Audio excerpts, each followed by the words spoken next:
Good afternoon. I apologize, I can't speak Norwegian. In fact, I can barely speak English, but it's a great honor to be here. As An said, I'm from Alaska, and I have a great story to share with you today, and I brought a couple of our books. So if you think you're one of the persons that's brave enough to go on this journey, I have 4 copies of my book called Delivering on the Promise. So all I'm going to do for the first hour is just give you a kind of an overview of kind of the story of what we did. But first I'd like to share with you a video clip of some way that Alaskans are connected with Norwegians. So I hope you appreciate my sense of humor. And so,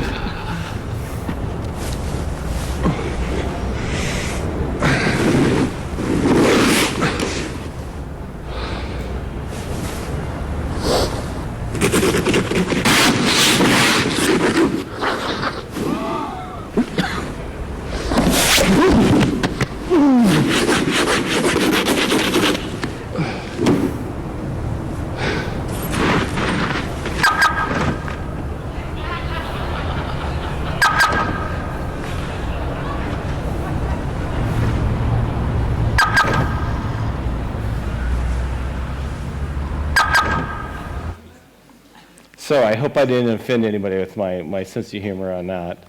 But what I'm going to do today is kind of give you an overview. The name of our book is called Delivering on the Promise, the Education Revolution. And this morning when Will was speaking to you, he talked about this old brick and mortar schoolhouse, and here's the global economy out here. How do you connect it to? That's what we do in my foundation. Is we help school districts, that means a collection of schools, reinvent themselves to be about students. And we've been very successful at doing this in America, and now the word has gotten throughout the rest of the world. And so with the partnership I have with Microsoft, I have the privilege to serve on their board. They have really put our word out there, and so I've been involved with those, the global summits that they've been hosting. So that's really what our story's about. This is the book. And it just tells the journey, and today in the next hour I'll just kind of give you the quick story, give you the 50,000-foot perspective. So this is the promise that we have. The first is that we need to have all students understand how he or she learns the best. We give a lot of battery of different tests to show them, just like we should do with adults, because kids just show up and we start giving them information. And it's really about unleashing the power of students. The next thing is they work at their instructional level.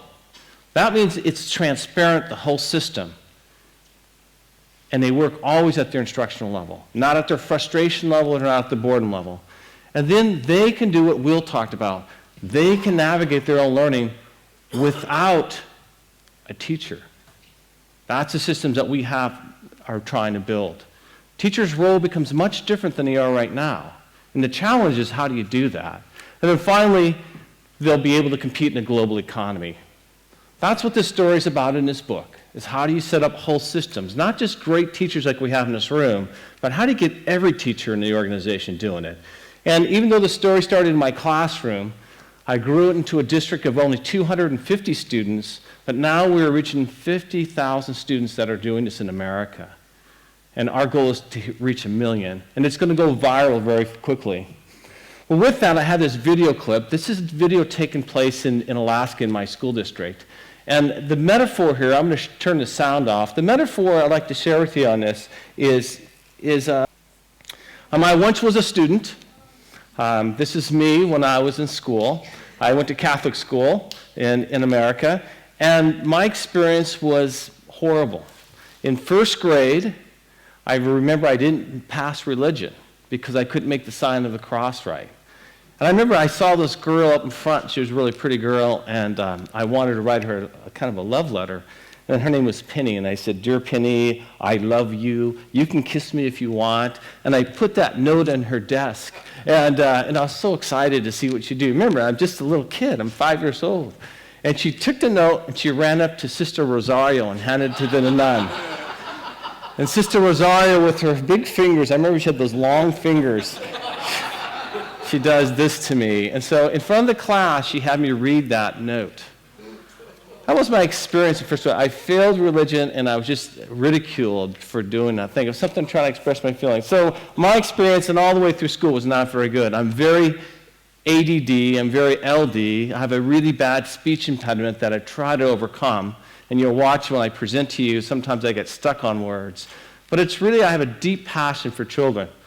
This is my class, where a lot of this work happened. That's when I had hair. I'm the guy in the middle. And a lot of the work I've done to scale happened in my class because I was a special education teacher, and I really saw how the system did an injustice for all of our kids. And then finally, after I start doing work with adults, I get to look crazy when we're done. So this is me down in South Africa after we're finished with our conference. So here's the leading questions I'm going to try to answer in the next hour. Is, in America, what's the status of our schools? What should the next generation of schools look like? As Will talked about it, we actually are building those next generation of schools. We actually have schools as big as 50 and districts as big as 50 to school districts as big as 10,000 is our biggest one. And I'll give you the website, you can take a look. And then how do you change a system? How do you change all the people in that system to believe in this? It's really, really hard. And then finally, what do we play? What role does our foundation play in doing this? So here's just a quick view of the American schools. Schooling was for some back in the 1800s, and then went schooling for all. But that didn't mean all the kids would learn. So we have learning for some, and that's where we're stuck in America right now. Only some of the students in America learn. But where we need to get is learning for all and being competitive in the global society. There's a huge gap between the two. And that's the work that we try to do, is try to show you how to eliminate that gap. And in that, if you take a group of ninth graders, this is typical in America, 65 will graduate from high school, 39 will enter the university, 26 are enrolled their sophomore year, and at the end of 4 years, 15 students will graduate. And we know that students in America, as well as students in Norway, need a university or college education to have a chance in the global economy. Or we need to do high schools differently. Every day we lose 7,000 kids in America. 15 million are not proficient in the examinations we give. And during my presentation, in this short time, 500 kids will drop out of school during this 1 hour I have with you. And during your conference for one day, we'll lose 7,000 students today in America. So that's the crisis that we have in America. And unfortunately, Americans don't know what to do about it. Have any of you seen the documentary Waiting for Superman? Raise your hand if you've seen the documentary. So there's a documentary out, be sure to get it when it comes out. It's called Waiting for Superman, and it tells you about the plight of education school systems in America. It's a very powerful documentary that came out, very controversial, but it's very, very good. So here's the deal. If we're trying to reach this last one, the question is, does the current system do it? And my answer is it doesn't. And I think Will was trying to get that with all this great technology. How do we really help kids get there? And here's the other reason we have to be competitive globally. We have a different kind of workforce in front of us. There'll be nearly 1 million engineers coming out of India and China, and America will produce 70,000. But here's the challenge, is you can hire 10 of those engineers for one of our engineers. And all the corporations are outsourcing a lot of the work. And the same thing, I'm sure, is happening in Norway to some degree. That's our challenge in America. So even if we do become globally competitive, it has to look different. And a gentleman by the name of Daniel Pink talks about creativity and innovation. That should be part of those 21st century skills that we don't do. We don't know how to do them. And this is my story. Once I became a teacher and figured out how to do a lot of this, I took it to scale at a small district in Alaska. And these are the demographics of our district. It was a very, very challenging district. And if you don't understand Alaska, Alaska would be like the most remote parts of your northern Norway. And we have the indigenous groups of people that are very, very challenged by the current society. So you can see the unemployment rate and the poverty level. 90% of our students could not read at grade level. What's really a tragic commentary on that is that's most of the districts in Alaska that are rural can't read. But nobody recognizes that. And then we had one graduate in a university in 20 years. So only one student made it through the university system. And it was actually a teacher's kid. And then finally, half of our teachers would leave every year because the conditions were so difficult. So that's what I was given as my task back in 1994. It's amazing how long ago that was. So what we did is we completely reinvented the system. We figured out how to take it apart because I was the leader in charge. And we got all my teachers together to commit to changing the system for the sake of our kids. And by doing that, we looked for people to help us, and we found out that we couldn't find anybody to help us because no one is going to do the things we try to do. And if I had to summarize what we did is brought everybody together, and we created this approach. And it was called the Chugach Approach a long time ago, but we call it RISC because that's the name of our foundation, which stands for the Reinventing Schools Coalition. So the approach is where the education system is organized around engaging students. Engaging is a big word. How do you engage kids? And Will this morning talked about you have to find their passion. You have to find what's relevant to them. And he's absolutely right. If you don't start with that, kids are going to be disengaged. Around the 21st century skills. And he talked about not doing so much content. Again, I agree with him. You have to do some content, but what kids needed, what are the processes? And we got really good at this. And then it has to be a learner-centered environment. The kids need to have a lot of the say, a lot of choice, a lot of voice in the system, and they have to have control of that. And you have to honor that. And the teacher has a really hard time giving up some of that power. But unless you do that as a teacher, you'll never help the kid reach their potential. That's what we've learned. And then finally, we went from a time-based system. In America, all the schools are time-based. You go to school for 180 days, 5 days a week, 8 hours a day, and it's time-based. You move from one class to the next class in America, whether you know the materials or not. So we decided to go to a performance-based system, where kids have to demonstrate mastery. We make the whole system transparent. Kids place themselves where they go, and once they demonstrate proficiency based on a cool project that they're doing, then they move to the next level and the next level. That's how you unleash the power of students. That's where technology becomes really powerful for us. So this is what we created, and I'm just giving you a snapshot of this. And as a result of that, these were our achievement scores, how they started to change. You can see that the achievement scores not only increased, they increased dramatically. Dramatically. So here's what we're going to do, is what are the 21st century skills needed for our students to be successful in the global economy? Is I want you to just turn to a neighbor and just talk about what are the key skills you've heard about today that are important for your kids to have. Just take 1 minute and do that right now. Elbow partners, talk to each other.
Okay, if we can come back together again.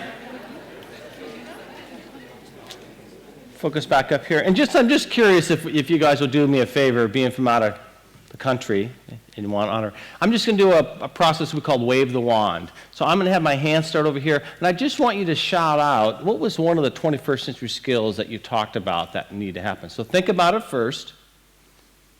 As my hand comes across, and I prefer if you'd say it in English. Otherwise, I don't know what it is. So go ahead. Let's hear over here. Just shout it out. Learn to Learn to learn. Come on, brave Norwegians. Source criticism. Criticism. What was that? What? Source criticism. Okay. Evaluation of sources. Read. Okay, read. I need more. Cooperation. Creativity. Cooperation. Cooperation. Sharing.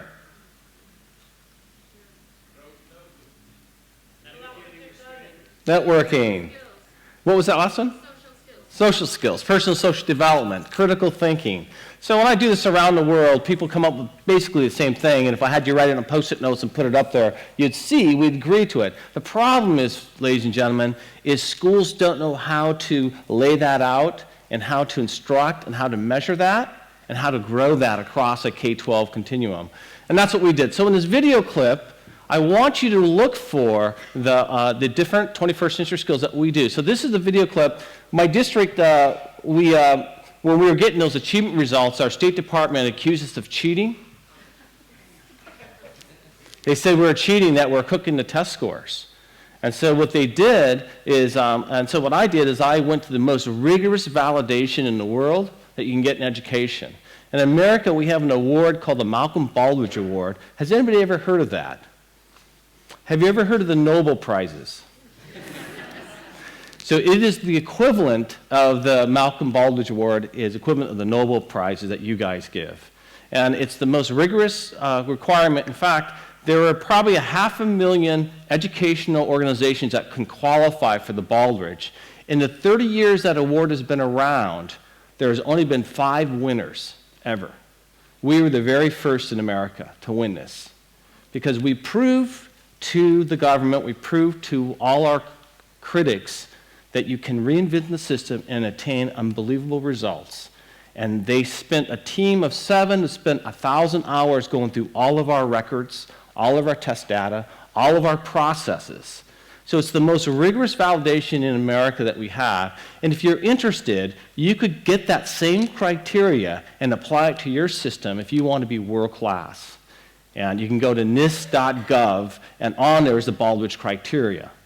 And so the amazing part of the story is most corporations that apply for it, the winners in the past have been the Ritz-Carlton, Boeing, Xerox, IBM. So for an education system to win it was unheard of. And the amazing thing about it is most corporations take 15 years to get the award because it's so rigorous. And Chugach, little Chugach, got it its very first time. In fact, when the Secretary of Commerce called me to congratulate me, I thought somebody was playing a joke, so I hung up on him. Sorry, it's in the book. I had to call him back when I recognized the area code was 202, and I realized that was Washington, D.C. I called him back, and his secretary was really angry at me, and I explained to her that we're having some problems with the Northern Lights, and we got disconnected. This is true. And so this is the video clip I'm going to show you that just tells our story in about 5 minutes. It's very powerful. So maybe if we can get the lights there, you guys.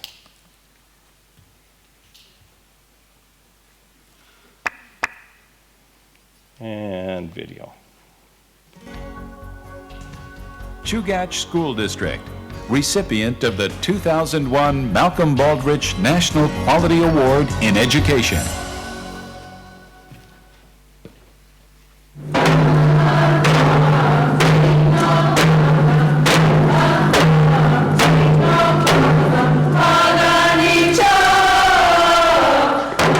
Chugach School District in South Central Alaska, an area renowned for majestic mountains, scenic beauty, and a rich Native American culture. Today, it's also known for the passion and energy that are breaking down long-standing barriers to excellence in education. We like to refer to ourselves as barrier bashers. So oftentimes, when you reform a system, you have to take so many risks, and you have to have such a high level of trust to get good results, and we've been able to accomplish that. Chugach's latest accomplishment? Receiving the 2001 Malcolm Baldrige National Quality Award in Education. We basically reinvented how to do business with kids. We reinvented the way the district operates, schools operate, our relationship with the communities and businesses. You know the setting for this one? But reinventing the system was no small feat. With the district's 3 schools spread out over 22,000 square miles of wilderness, many of its 214 students were homeschooled, and education in rural Alaska had always been a challenge. 90% of kids could not read at grade level. We had very little success with kids graduating from college or even attending college. And in that, my value system says we got to change this system. In 1994, with the continuous improvement model as its roadmap and a waiver from the State Department of Education, the district set a new course and moved from a grade-based system to an innovative standards-based system of whole child education. The reason we moved away from the credit system or Carnegie unit is because we felt it was associated with time. Time was the constant. Achievement was the variable. And we wanted to reverse that. By replacing credit hours and grade levels with a measured, individualized approach, students are taking ownership of their education and their successes. Set it in, don't drop it, set it in. There you go. Okay, need a container. We have moved into areas that we never even imagined. Yeah, Ashley, you want to write down 3.8. That's the temperature at the first sample. Now they know exactly what they need to learn in order to graduate. And it's taken down level by level, target by target, to show exactly what they need to learn to move ahead. I want you to fill it out digitally on your computer and then send it to me. Under the new system, students must demonstrate proficiency in 10 areas of performance at the appropriate level before they can graduate. On career development, I have to be in level 5, person social health, I have to be in level 5, and service, I'm going to be in level 5. And have you already completed all those levels? Yeah. So you're all ready to go? While the work is self-paced, expectations are clear, and teachers continually monitor and document student progress. Demonstrates how to use 4 various forms of technology, internet being one of them. That's 6.7. That'll be your main one for today. Would you bring something to write with and meet me back there at the table, and I'm going to get an ILP form for you so we can write your project up. Teachers help each student prepare an individual learning plan, but students are required to set goals for demonstrating proficiency in each of the 10 content areas. Now see all these targets right here? These are the things that you have to be able to do to move through this level. Individual learning plans are definitely a guiding post for each student. It gives them a goal-setting activity that is incorporated into their life. There are 3 safety rules And procedures. And it's work together with parent, teacher, and student Put a number 1. to achieve those goals and move forward. The community is an integral part of our whole system. We are definitely more than just teachers and students. We involve parents and community members and business members in all facets of our district. We hear their voice at all times. Chocolate and vanilla. In a traditional system, basically you hand a student a diploma and you say good luck. Very good. What we've decided to do is ask ourselves, what are the possible outcomes kids can be successful in pursuing? And then what we did is create an environment to practice those things. That environment is here at Anchorage House. I think we should just eat. I think that's right. Have a seat, I'll bring the bread in, guys. Beginning in junior high school, students participate in a 4-phase residential program. This group of students is working on team building and problem-solving skills. Later, they'll have abundant opportunities to apply them in an urban environment. See those knots? No. Yes. As a group, you need to untie those knots without taking your right hand off the rope. Yeah, you have to. What we found is that students from the bush areas, and actually even our local students here, need those experiences to learn what exactly a job entails. And we want to give them a lot of opportunities in a safe environment before they're off on their own. Students are introduced to a variety of career choices through job shadowing and mentoring opportunities. Do you enjoy your job? It's a lot of fun. The phones get very busy at times. This is the top of the line ski for this year's model. A lot of people, we get a lot of great reviews on them. They're coming back and they're liking the ski. Feedback helps refine the program and measure student skills. For some, it leads to permanent employment. How fast would it be safe to go? Well, 100% is usually about 26 miles per hour. Wow, that's pretty fast. To get out and go to places throughout their community or outside Alaska, in fact. While many of the innovative ideas and processes in Chugach come from community feedback, in-service training ensures their implementation. And currently he's at level 3 and he's completed... We do 30 days of staff development with our staff. And in that, teachers feel they have the time to reflect, to create, to implement best practices, and to learn new things that will help them be successful in the classroom. The effort has paid off. In 1994, staff turnover exceeded 50%. Today, job satisfaction is high, and turnover has been reduced to 12%. The results on the California Achievement Test are greatly improved. In math, they increased from the 54th to 78th percentile. In reading, from the 28th to the 72nd percentile.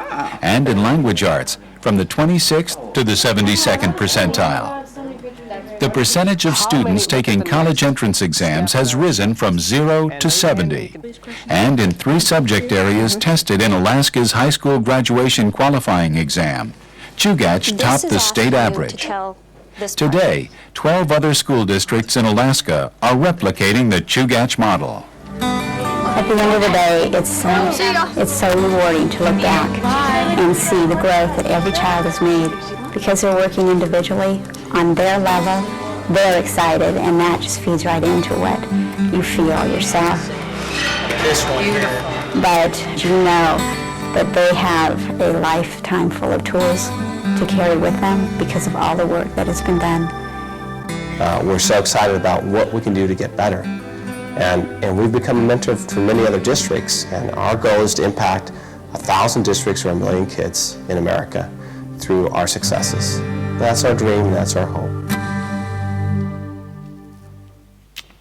Okay, snapshot.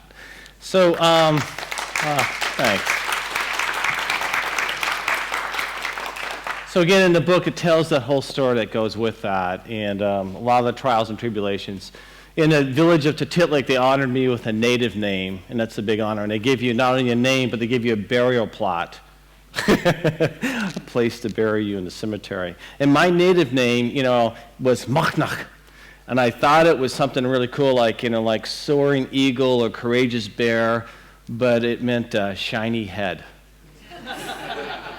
So to all those Machnachs that are out there, yeah, it's a great honor to have the native name. I didn't quite want that one, but that's okay. So here's what I want you to do is, from the video clip, just turn with your elbow partner and talk about what was the examples of the 21st century skills you saw, and what was some of the other ahas that you saw in the video clip. Just take 1 minute and do that real quickly.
Okay, if we can come back together.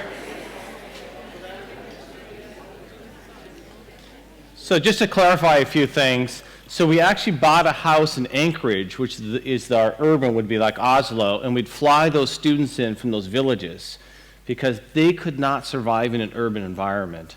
So we actually created a place for them to live, and that's where we practice all the 21st century skills. And that was, that, as you could hear in that video clip. Another comment people make is 30 days of in-service training. Did you hear that in the video clip? So our teachers wanted that. We usually did 10 days, but they've given up another 20 days to learn how to become world-class as far as teaching. And we also moved away from the traditional teachers union and the time. I don't know how you get paid in Norway, but in America it's based on a step and column. It's how many years you've taught and how many credits you have from the university to determine how much money you make. It has nothing to do with the quality teacher you are. And I've always said that a great teacher is very much underpaid and a poor teacher is overpaid. So we changed that. We went to performance pay based on what an excellent teacher looks like, and our teachers determine those criteria. And then we pay them according to that. So that means a first-year teacher could make as much as a 20-year teacher. That's what I think is fair, because it's really based on your performance. And it's not tied directly to test scores. It's tied to what we think an excellent teacher looks like and have deliverables based on that. It's a very powerful model. So we changed everything. Our school year was not 180 days anymore. Our school year was 365 days. Because once you go to a performance system, it becomes crystal clear what a student needs to do and what a teacher needs to do. And the student can do it any place, anywhere, anytime. That was the magic of our system. And then we could tie it into everything they did. Summer jobs, during the vacation periods. Kids were checking each other off on their assessments. It's a very, very powerful model. And I don't know if you've ever heard of Bob Marzano. Raise your hand if you knew who Bob Marzano was. Bob Marzano is probably the leading expert in America in research, effective classroom and effective schools research. He's the rock star, as well as Michael Fullen from Canada is another one. But Bob Marzano studied our stuff very carefully. He's actually one of our partners now because we are trying to really ramp this up in America, the whole performance system. People ask, well, what are the things that you do, Rich, that are so significant? And so there's 4 components if you want to do this in your school, if you want to do this in your district or organization. There's 4 things that we do really well. The first one is you have to bring all your stakeholders together and talk about what it is we're trying to do with our schools. When Will was demonstrating this morning all this wonderful stuff, Will should be speaking to all the stakeholder groups from your school, including students. And that's how you get people to really begin to buy in on that. If you go to YouTube, there's a lot of great videos. The one we use is called the K-12 Vision for Education on YouTube. And when you show that to parents and you show it to business leaders, they go, yeah, so what do we do? How do we change our schools? So that's the first thing you need to do is bring everybody together and do a shared vision. If you go to our website, you'll see video clips on how to do a lot of this that we showed. The next piece you have to be able to do is you have to find a leader at the very top who has the moral purpose that will do this for the right reason. Not for political gesturing, not for his ego, but he or she cares deeply enough for those kids and those teachers that they will commit and put their career on the line to do what's right for kids. You have to find that. And then that person has to be willing to relinquish its power to empower everybody else. And it's really hard to find that. In fact, it's less than 1% in the American schools I can find that. And so that's very, very challenging. But that's what it takes to do that. And the third thing, which you know, is moving away from the time-based system and go to performance-based. Once your system becomes transparent, then you can unleash the power of kids. Because kids will help kids move through those levels, as you saw in the video clip. In fact, now we do a program where our kids submit their stuff online, and kids from around the world will score them and give them the feedback. And so kids can move at their own rate. And the most activity we have is Christmas. Because that's when kids get the new flip cameras and they want to demonstrate their personal, social, the 21st century skills. And finally, the fourth thing that we do that you need to do if you want to take this on is what we call continuous improvement, is you always got to be getting better. Because if you become stagnant, you'll run into the same problems our traditional system has. So you always want to benchmark what's best practices. So when someone asks me about what's the best practice for students, I have a whole list of video clips to show my teachers. Here's what I've learned from other teachers that are the best practices. So those are the 4 things that you have to do. Here's a video clip that will kind of put it all together for you to show you how those 4 things interact with one another.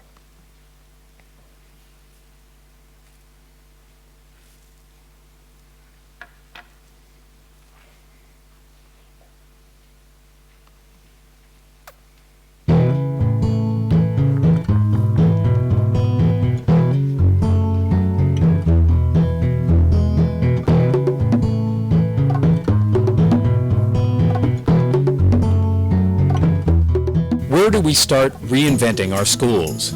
How does it begin to happen? It begins when a community comes together around a vision shared by everyone.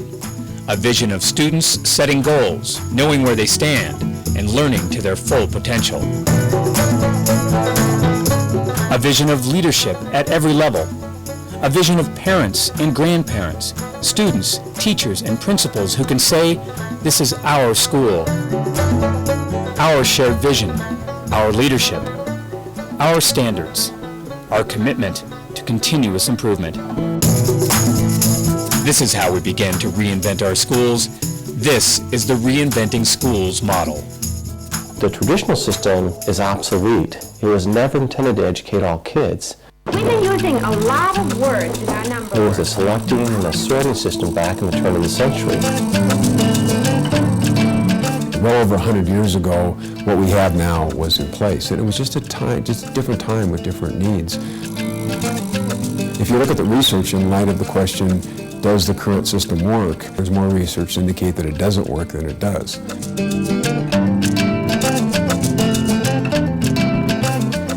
And so what we've tried to do is look at how do you create quality in education, and that's where we came up with those 4 components. The leadership, the shared vision, the standards-based design, and then continue improving those 3 concepts. We work at our own pace with levels instead of grades, but focus on our capabilities. It's just a really nice feeling to be able to know that what you're learning is something you kind of set for yourself and it's going to be of value to you. Today, I can look at my oldest daughter, who just turned 16, and she already has her plan on completing high school. She's already started college level in some of her course material. It was tea, glass. Students in Reinventing Schools districts are showing real results, with test scores that are 18% higher in writing and 15% higher in math than their peers in similar districts. The Reinventing Schools model puts together all the critical components that we've known for years are important to school reform. What's nice about it, it has them all, and it has them in a framework where they all interact and they're all very, very concrete. And the best part about it is that there are actually districts that have implemented the model that are demonstrating results in terms of student learning and student achievement. It's a pretty powerful model. It's got some strong evidence that it works. So why not create a system where you have quality schools, quality teachers, and kids really pursue their dreams and passions? Because that's what's going to make the difference in the world. And that's how the washerwoman washes all day. So just with your neighbor partner just turned, what was the highlight from that video? What made sense to you? Real quick, just 30 seconds.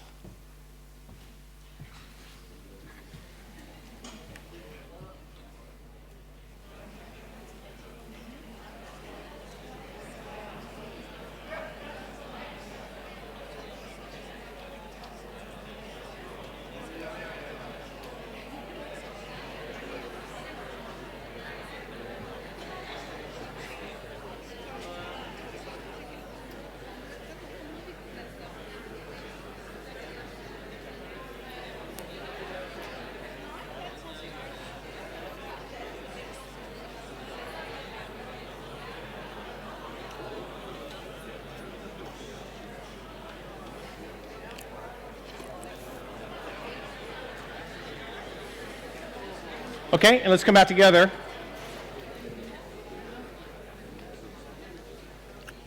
Thanks, you guys. So Michael Fullen talks about changing systems, and there's two levels, Horizon 1, Horizon 2. And Michael Fullen's done, he's a friend of mine, and he's a great guy, and he's really looked at some of the work we've done. Most of the systems in America are at Horizon 1. It's impacting the literacy and numeracy, but what we're about is unleashing the power of everyone. We're doing Horizon 2. It's the hardest change you can ever do. And when you get in the middle of it, it becomes really, really difficult. But you have to have the moral purpose. It's got to be for kids. If you have that moral purpose, you can overcome that steep mountain, be able to slide down there and be successful. Also, this is what it would mean when I do these presentations to districts considering doing this. Level 1 is, it's more than just agreeing with our philosophy. Because everybody says, oh, that's great, I believe in that. It's more than that. It means you're willing to change your behaviors.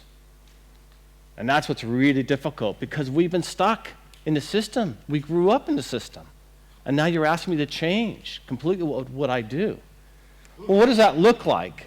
Well, on the left-hand side here, here's a classroom, the 20th century classroom. What you see, you recognize many of the things here, up there. So what I want you to do with your partner is predict what would a risk classroom look like. So this is called metacognition. I do a lot of adult training, and I like to engage adult learners just like I do students. So predict what you think the risk classroom would be about. Take a minute and just visit with your neighbor on that.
Okay, let's come back together.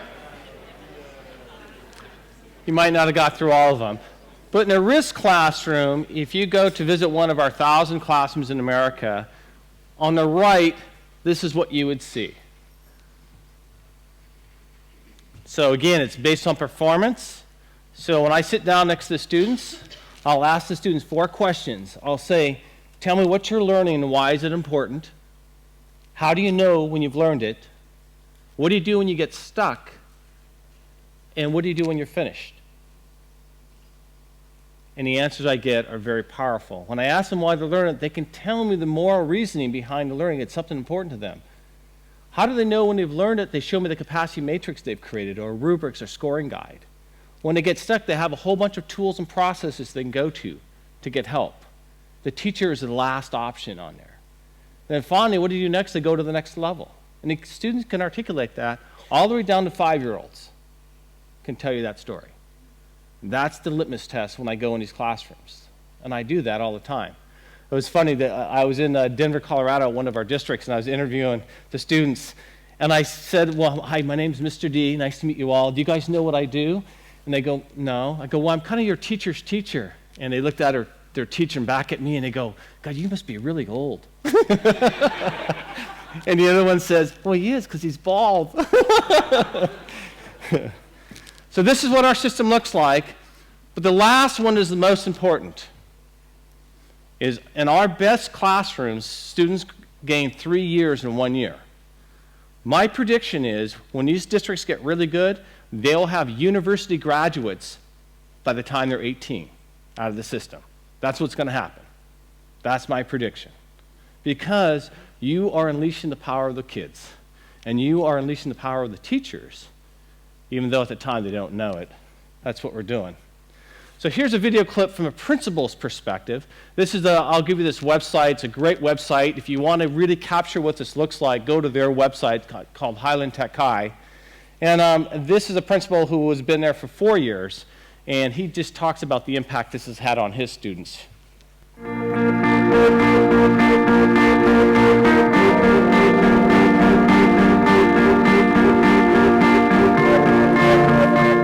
What impresses me about this model is the degree to which students buy into, become aware of, know about, understand, have feelings, and then buy into their own education. Those are just words. They sound good. You read them in the Doug Reeves, the Marzano books about what can happen as kind of a model. But the reality is that there is something magic in the water of standards-based worlds. And what happens is that students start to see and believe that we mean it, that it's up to them. And some students stay in denial for a fair bit of time, where they just keep waiting for us to pull the rug out and say, no, we really meant it, that we're in charge, that we're in, that it's not your. But after a time, students really get to a point where they really get it, that we mean it, that it's their school. And so that transformation is still a little bit mysterious. Kid by kid, it's a little bit magical about how it does and doesn't happen. And one of our best jobs, frankly, is to help facilitate that realization process. But once kids get it, that they're in charge, it just is incredible, because then they become so empowered, so confident, so articulate. Watching our students talk about their education has been the most commented upon feature of our culture. So the bottom line for us is that it does work. It does transform children, and it really is the kind of system that we think is going to make kids more ready for the 21st century.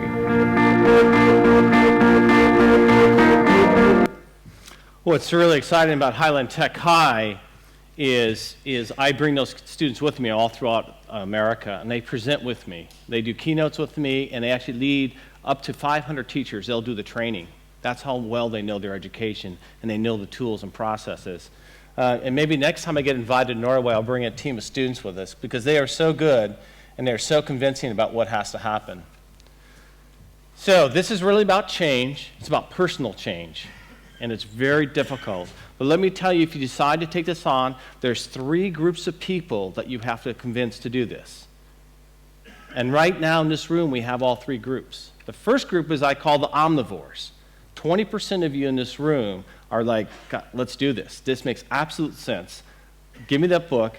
Get out of my way. Let me do this. The 20% of you will feel that way and want to do this. And I can't wait to meet you. 60%, we call the Missouri people in America, because the Missouri is the show me state. 60% say, show how this is going to help me personally and professionally, and then I'll come along on a journey. That's 60%. And then 20% are what we call the NFWs.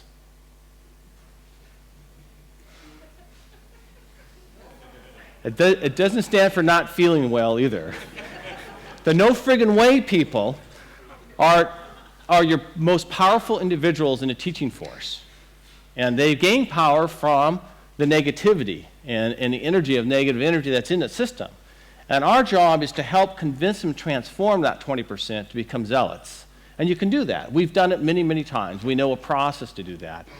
But you have to get 80% of your stakeholder groups, your teachers, to say, yes, I am committed to change my behavior before you can do this journey. You need 80%. You need a supermajority to do this. And even with 80%, it's still very difficult. But we've learned this from doing it for 15 years of what exactly it takes. In fact, with that, here's a slide. This is a district of 5,000 kids in Maine. And we did the vote. 82.3 are committed to do this. So this district is now going on a journey. This just happened in August. And you know what was so powerful for me? Is I got to watch 450 teachers stand and give themselves a standing ovation for 3 minutes when they made that commitment to do the right thing. And guess who convinced them to do the right thing? It wasn't me. It wasn't their superintendent. I had 3 other students that had been in those classrooms for a year talk about their experience. That's what convinced them that this is absolutely the right thing to do. So it can be done.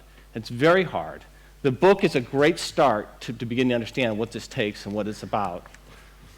And then finally, there is another way of doing this if you want to get high performance. And since American football is very popular, I thought I'd share this other strategy you might consider trying. When we asked Reebok to send us Terry Tate, some people thought we were crazy. But I'm a firm believer in paradigm breaking, outside the box thinking. Hey, buddy. Break was over 15 minutes ago, Mitch! And since Terry's been with us, our productivity has gone up 46%. We're getting more from our employees than ever before. You know you need a cover sheet on your TPS reports, Richard! That ain't new, baby! Hey, Terry. Hey, Janice! But what's really impressed me is how Terry's become part of the Felcher family. Yeah, baby! He fits right in here. That's a long-distance call, Doug! To be honest, I wish Reebok sent us 10 Terry Tates. You wanna play games, Gene? Well, when it's game time, it's pay time, baby! Woo! So Terry is another option you can try. I wouldn't recommend it, but it's one. So also, I've heard all the excuses, you guys. I've heard them from doing these presentations. We tried that before in our district. You just don't understand we're different than you are. We don't have the money, we're too big, we're too small. Micromanagement is our friend. I love that one. If you only understood our situation, and my two favorite, and these are honest to goodness, I've heard these from American teachers. It's impossible with our bus schedule.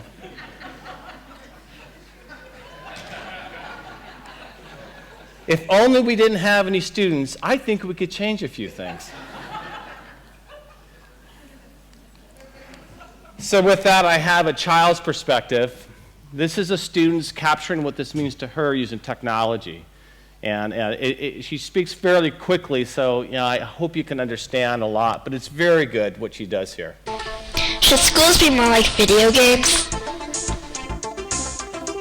Mrs. Wilson wanted to find a way for students to become more excited about learning and more successful. She wanted her students to be as interested in school as they are in learning to ride a bike or play a video game. She knew she would have to work with her students to create a shared vision of what this new classroom would look like.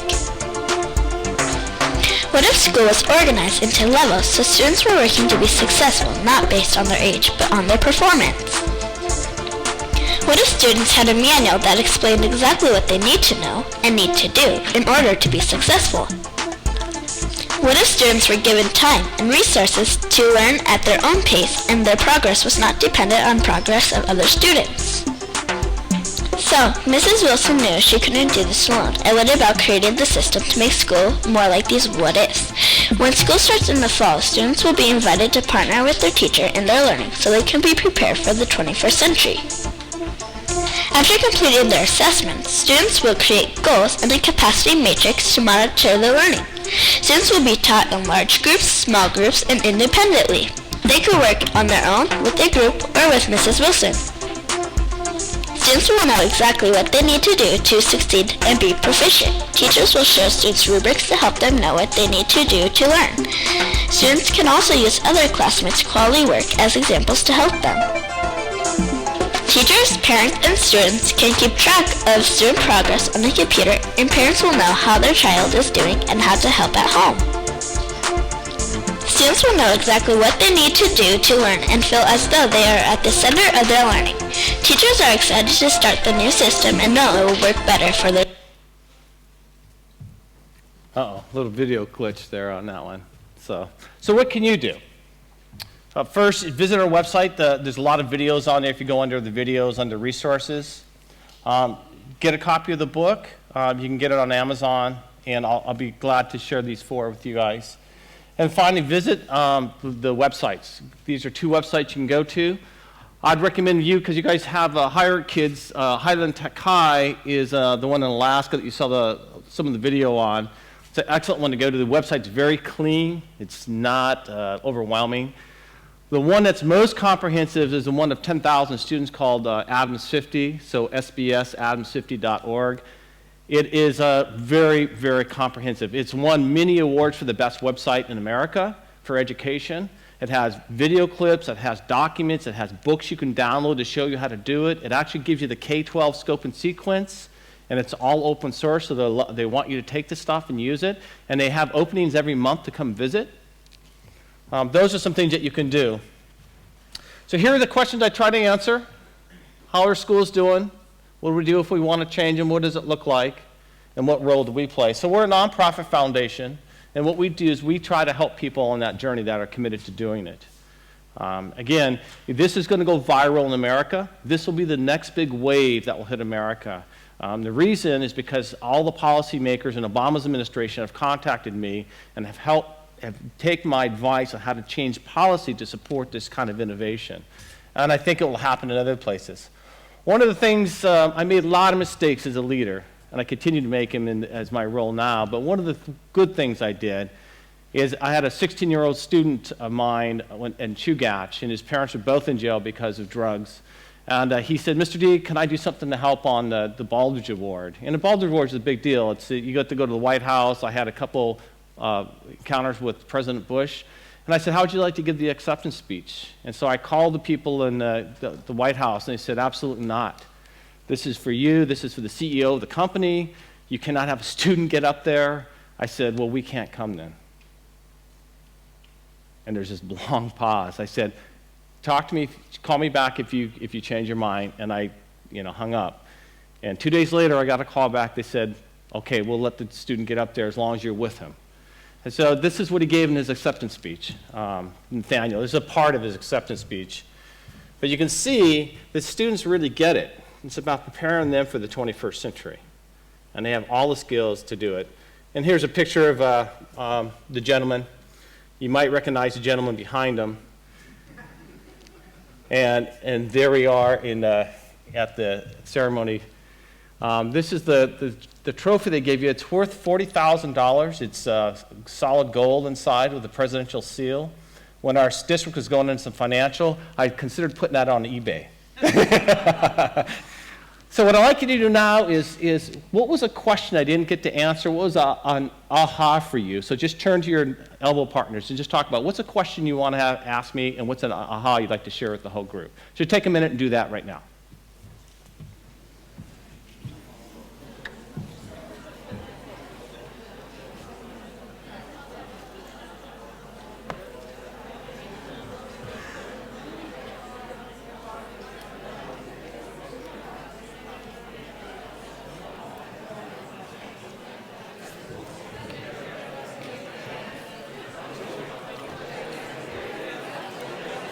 Give one of your books to our library so we have one on reference?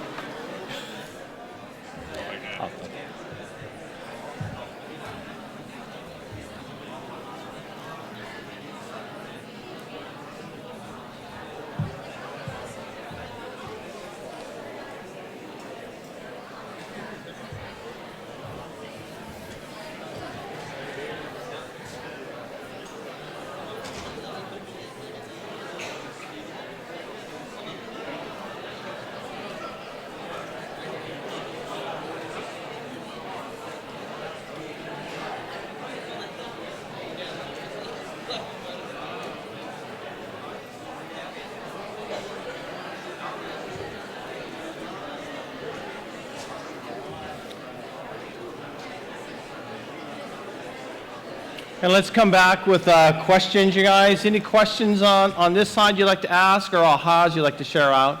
Yes? Sorry, quick question, but I mean, I don't know if you've got province or state-based curriculum that are quite blocked, and then standardized testing up to college or what makes that work? Right. So we've worked with every organization, and it's all over the place. So some have that, some don't have it. It's all about if they want to really prepare the kids for the 21st century. So we still are required to take those tests in my district when I was there. What was really unfortunate is we could predict with 100% accuracy which kids would pass, which kids wouldn't pass.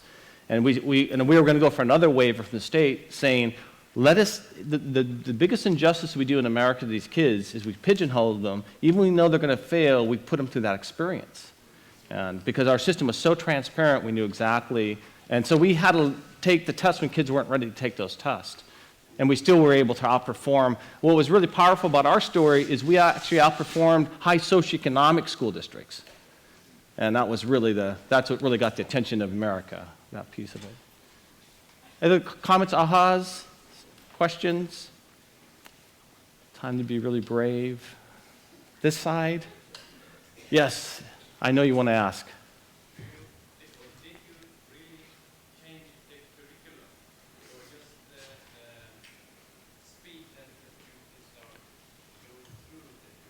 Good question. So what we did is we said, what does a good writer look like? If you graduate from Chugach School District, what does a good writer look like? And we actually created samples of what a graduate work, and then we backward designed it all the way back.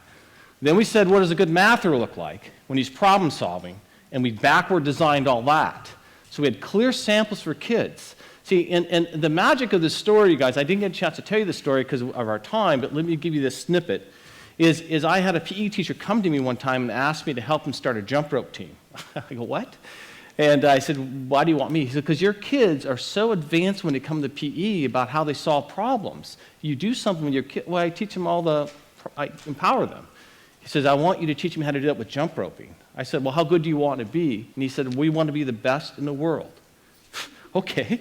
So what you need to do for me is to find me the best jump rope team in the world. And at that time, it was the Skippets out of Colorado. So we flew that team up. We benchmarked all their jump roping skills on the wall. We took photos and pictures of all the skills they did to be world class. And then we'd pass out 200 jump ropes every morning. 4 years later, and Bob and I could not even jump rope when we would do basic stuff. 4 years later, the Juneau jumpers were world champions. And it wasn't because of the diet. It wasn't because of the genetic pool. It wasn't because of the situation. These are very poor kids. It's because they had a system to how to excel. So what we did is did the exact same things. We took all the academics, which I did in my classroom, we scaled it for the whole district. So anything we wanted a kid to know and be able to do, we were very clear about the outcomes, and we just backward designed it all. So did we change the curriculum? Absolutely. We made the curriculum clear to everybody. We unpacked it. So everybody knew what the expectations. And teachers became really nervous because now everybody knows what they're supposed to be doing. Because in America's schools, most teachers wing it day to day. They wing it. They make it up as they go. And it's really embarrassing. And that's what they do. So that's what we did, how we did it. Another question or comment? Over here? Okay, thank you so much for your time. I really appreciate being here in Norway. So.